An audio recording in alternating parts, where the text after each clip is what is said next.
teach you about adult hypocrisy. Calling me a hypocrite? Not you, everybody else. Everybody else. We just had an incident 2 nights ago. I never watched the news, but there was a hockey fight.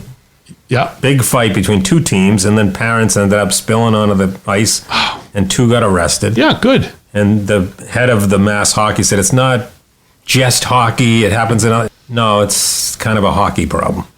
In fact, they said that the week before, the ref had to be held in a private box. Yeah. So no one could get at him until they could sort of get him out of there. You know what I think would help a lot of you, especially hockey? I mean, this year in hockey, they've sent things to referees and they've sent things to parents, basically saying threats and intimidation and parents actually physically. I don't know if they had previously at this time had assaulted them or if they just threatened them, basically saying this had to stop or there were going to be forfeits and all this and all this. I honestly think what would really help for certainly for youth hockey and probably for most youth sports and for a lot of high school sports would be to just have people in the stands with cattle prods. And when these guys step out of line, and I say guys, but there are a lot of women too. So I think Can you give me an application? Oh, I would do this job. Yeah, you would volunteer. I think we should just tell all hockey parents that we're back in the pandemic and you all need to stay home. Okay. I don't think it's just the hockey parent, but yeah. My kid was in a fight. My kid played hockey just for a few years before he played soccer. And he got in a fight, and I lost my head, and I was trying to climb over the glass. But I was trying to help the other kid. I wasn't going to fight any parents. I just wanted to help the other kid beat up my kid.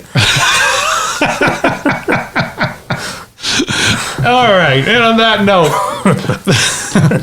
so this is the kid, this is the son. You're not going to say which one you love the most. This is the one you hate the most. Yeah, we can wrap it up with that. Yeah, okay. Anyway, that's it for this episode of Soccerheads New England. We'll be back next week. At least Paul Nardizzi and Dave Rattigan will be back. We don't know about Jim. We're probably planning on him never being back again. Who knows where he'll be next week? I'm looking at the logo on the website. I'm having a hard time scratching his face up. Can you give me a hand with that? I think we don't have to scratch it off. We can just use spray paint or ink. We'd like to thank financial advisor Rick Spencer for his help. Don't forget, for fundraising, the Soccerheads experience for your team, league, club, or whatever, the Soccerheads will make your fundraiser more than a show. We'll make it an experience. Send us an email, soccerheadsnewengland@gmail.com.